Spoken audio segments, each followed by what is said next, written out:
Hello IBS family, কেমন আছেন সবাই? আশা করি ভালো আছেন। আহ, আমিও ভালো আছি আপনাদের দোয়ায়। গতকালকেও একজন আইবিএস এর পেশেন্টের সাথে আমার কথা হয়েছে হোয়াটসঅ্যাপে। উনি আমার সাথে যোগাযোগ করছে প্রায় আরও 2 বছর আগে। তো কালকে হঠাৎ করে নক করছি, তো বলতেছে ভাই আমি তো 1.5 বছর যাবৎ সম্পূর্ণ সুস্থ আছি। পরে খুবই ভালো লাগলো শুনে যে আইবিএস এর পেশেন্টরা সুস্থ হচ্ছে এবং সুস্থ হয়ে গেছে। আমি 3 বছর যাবৎ ভালো আছি, সুস্থ আছি।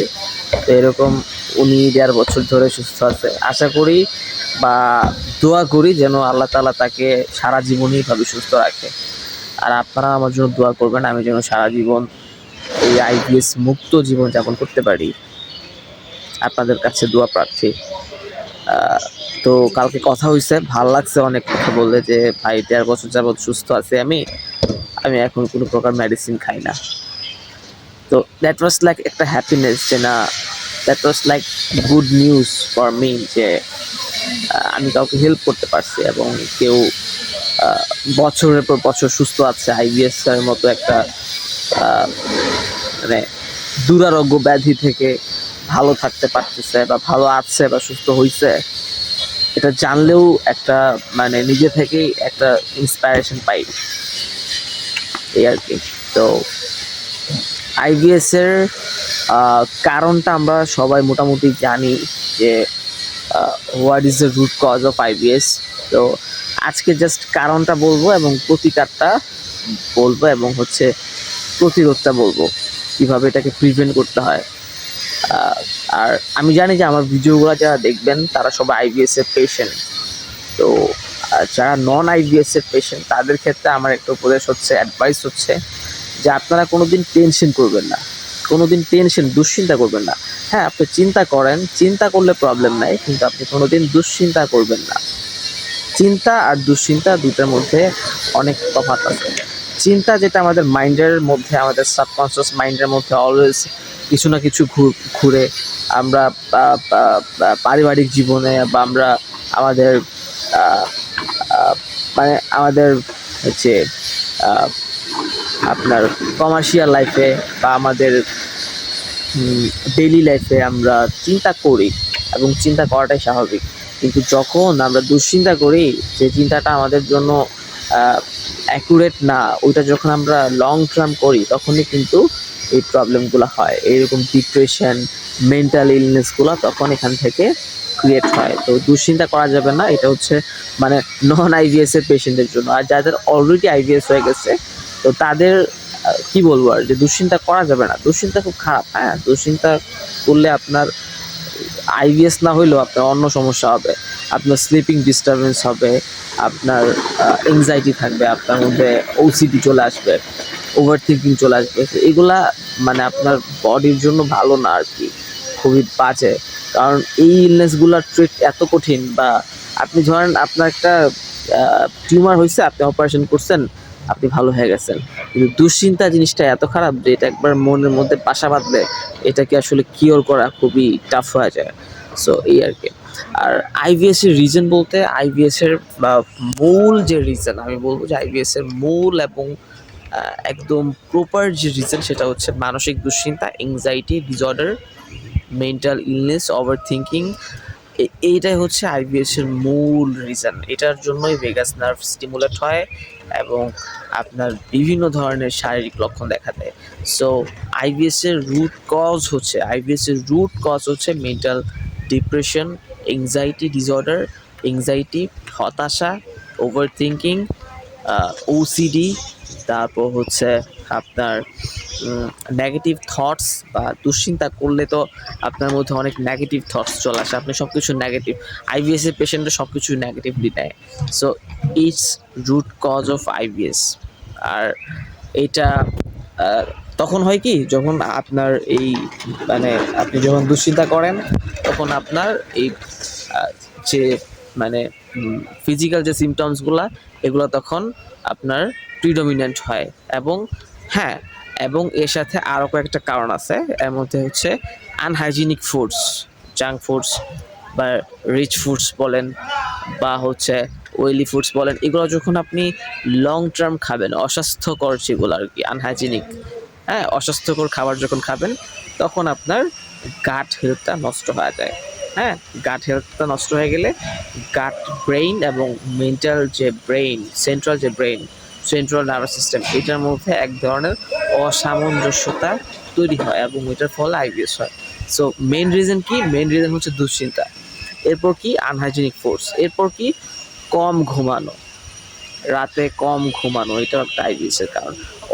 আমি আইবিএস এর পেশেন্ট দেখছি যারা প্রবাসে থাকে, প্রবাসে বসে কষ্ট করতেছে। আমার খুব খারাপ লাগে প্রবাসী পেশেন্টরা যখন ফোন দেয়। আমার সত্যি কথা, ট্রাস্ট মি, আমার খুব খারাপ লাগে। বলছে ভাই আমার তো দেশে থাকতে আইবিএস ছিল না, আমি বিদেশে আসি, আমার আইবিএস হয়েছে। তো যখন আমি প্রশ্ন করি যে আপনার আইবিএস এর রিজন কি, হ্যাঁ, তখন বলে যে ভাই আমি তো এখানে এসে কাজটা, যে অনেকে কাজ টাজ পায় না, অনেক টাকা নষ্ট করে আসে, তো এই জন্য দুশ্চিন্তায় পড়ে গেছি, বা এখানে আমার রাতে ঘুম ঠিক মতো ঘুমাইতে পারি না, আমার রাতে ডিউটি হয়, বা আমি খাবার দাবারের আমার খুব প্রবলেম হচ্ছে, খাবার দাবার আমি ঠিক মতো খাইতে পারছি না দেশে, আমি যে হাইজিনিক ফুডসগুলো নিচ্ছি এখানে এগুলো পাই না, এবং আমার মধ্যে মানসিক দুশ্চিন্তা আছে, মানসিক দুশ্চিন্তা কাজ করে। তো যখন আমি বুঝি যে না, হ্যাঁ, তার আইবিএস হয়েছে, তো এভাবে মানে আমি বুঝে যাই যে তার আইবিএস হয়েছে। তো স্পেশালি যখন প্রবাসীরা ফোন করে, আমার সত্যিই খুব খারাপ লাগে যে তারা প্রবাসে কষ্ট করতেছে একটা রোগ নিয়ে, এরকম একটা বাজে রোগ নিয়ে, যারা আমি দেশে ছিলাম, আমি দেশেই সার্ভাইভ করতে পারি না এই রোগটা নিয়ে, আমার খুবই হ্যাসেল পয়েন্ট হয়েছে। তো দেশের বাড়িতে তো আপনার আপনার বাবা মা থাকে, আপনার আত্মীয় স্বজন, আপনার স্ত্রী থাকে বা আপনার সন্তান থাকে, তারা হয়তো আপনাকে এক ধরনের মোটিভ করে, কিন্তু বিদেশের তো এই মোটিভ করার কোনো লোক থাকে না। তো তখন নিজে মানায় নিতে হয়, তো খুব খারাপ লাগে। তো এইটা হচ্ছে আইবিএস এর রিজন। আর এটা থেকে প্রতিকার হচ্ছে আপনাকে অবশ্যই সাইকোলজিক্যালি ফিট হইতে হবে, এবং আপনার ব্রেইন এবং আপনার গাট দুইটাকেই আপনাকে ফিক্স করতে হবে। আমি আবারও বলতেছি, সেন্ট্রাল নার্ভাস সিস্টেম যেটা, এখান থেকে অটোনোমাস নার্ভাস সিস্টেমের প্রবলেমের জন্য আইবিএস হয়। সো আপনার গাট ব্রেইন আর সেন্ট্রাল ব্রেইন, মানে ব্রেইন গাট দুইটাকেই ঠিক করতে হবে। ব্রেইন এবং গাট যখন আপনি দুইটাকেই কম্বিনেশনে ফিক্স করবেন, তখনই আপনি আসলে আইবিএস থেকে বেরোতে পারবেন। এটাই সত্যি কথা। আপনারা শুধু পেটে চিকিৎসা করে আইবিএস থেকে বেরোতে পারবেন না, কারণ হচ্ছে এটা শুধু পেটের রোগ না। সো আপনাকে ব্রেইন এবং পেট দুইটাকেই ঠিক করতে হবে, এবং দুইটাকেই ঠিক করতে পারলে আপনারা আইবিএস থেকে বেরোতে পারবেন। এবং এই ক্ষেত্রে আমি আপনাদেরকে হেল্প করতে পারি, কিভাবে কি করতে হবে, কিভাবে হচ্ছে আপনার গাট হেলথ ঠিক করতে হবে, কিভাবে আপনার সেন্ট্রাল ব্রেইন ঠিক করতে হবে, কিভাবে কি করতে হবে, কোন মেডিকেশন খাইতে হবে, কোন মেডিকেশন নিলে আপনার গাট হেলথ ঠিক হবে, কোন মেডিকেশন নিলে আপনার ব্রেইনে যে নিউরোট্রান্সমিটারের কেমিক্যাল ডেফিসিয়েন্সি হয়ে গেছে ওইগুলো রিসলভ হবে, এগুলো আমরা জানি। তো আপনারা আমার সাথে যোগাযোগ করতে পারেন, স্পেশালি প্রবাসী যারা আছেন ভাই, আপনারা আমার সাথে যোগাযোগ করেন, ফোন দিয়েন, হোয়াটসঅ্যাপে টেক্সট করেন, আমি যতটুকু পারি ততটুকু আপনাদের হেল্প করবো। ঠিক আছে? আমার দ্বারা আপনার উপকারী হবে, কারণ এত বাজে রোগ আমি এখন পর্যন্ত, আমি যখন ভাবি যে আমার একটা পর্যায়ে আইবিএস ছিল, আমি তো অনেক কষ্ট করছি, সো এটা যখন আমি এখনো ভাবি, তখন আসলে আমার কাছে খুব খারাপ লাগে যে না, আমি কি একটা রোগ নিয়ে আমি জীবনযাপন করছি, কি একটা সময় পার করছি, চেন্নাই ভেলোর করছি, বাংলাদেশের এমন কোনো ডক্টর নাই, ঢাকা শহরে এমন প্রাইভেট হসপিটাল বলেন যে এমন কি না করছি, কত ধরনের টেস্ট করছি, সুটকেস ভর্তি টেস্ট করে নিয়ে গেছি ডক্টরের কাছে। তো জিনিসটা আসলে খুব খারাপ লাগে, এখনো ভাবলে ভয় লাগে যে আমার আইবিএস ছিল একটা সময়। সো আল্লাহর রহমতে আমি এখন আইবিএস মুক্ত জীবনযাপন করতেছি, খুব ফ্রিলি জীবনযাপন করতে। এই যে আপনারা একটা জিনিস খেয়াল করবেন, এই যে আমি পাবলিক প্লেসে ভিডিও করতেছি, এই যে আমি ভিডিও করতে পারতেছি, এটা আইবিএস এর পেশেন্টরা পারে না, কারণ তাদের মধ্যে একটা সোশ্যাল অ্যাংজাইটি কাজ করে। কখন কি, মানে সোশ্যাল অ্যাংজাইটির জন্য এই মানে বাইরে বসে ভিডিও করার রিল্যাক্সেশন যেটা, এটা পায় না তারা, তাদের মাইন্ড সবসময় অস্থির থাকে। তো এই অস্থিরতাটাই হচ্ছে অ্যাকচুয়ালি আইবিএস। আপনারা ভেবে দেখেন, বুঝে দেখেন, আমার কথাগুলা মিলায় দেখেন, এটাই হচ্ছে আইবিএস। হ্যাঁ, অনেকেরই আরও প্রবলেম থাকে, ইউরোসিভ গ্যাস্ট্রাইটিস হয়, অনেকের এইচ পাইলোরি হয়, তো ওইগুলো আলাদা। কিন্তু আইবিএস যেটা, it's a functional disorder, it's a brain gut disorder, এই তো। সো আপনারা যোগাযোগ রাখবেন, যোগাযোগ করবেন, হ্যাঁ, ইনশাল্লাহ আপনাদেরকে যতটুকু পারি আমি হেল্প করব। আমিও ব্যস্ত থাকি, আমারও কাজ থাকে, কিন্তু এর মধ্যেও আমি সময় দিও এবং সময় দিব আমি। তো কারণ এটা হচ্ছে আমার এক ধরনের কর্তব্য। কারণ আমি যেহেতু জানি বিষয়টা, সো এটা আমার দরকার যে এই ইনফরমেশনগুলো আমার রিচ করা দরকার। তো এর থেকে ভিডিও করা আর অনেকেই ভালো হইতেছে। তো আমাকে বললে আমার একটা স্পৃহা জাগে কথা বলার। সো এই আর কি। ভালো থাকবেন সবাই, সুস্থ থাকবেন, আমার জন্য দোয়া করবেন। ধন্যবাদ সবাইকে।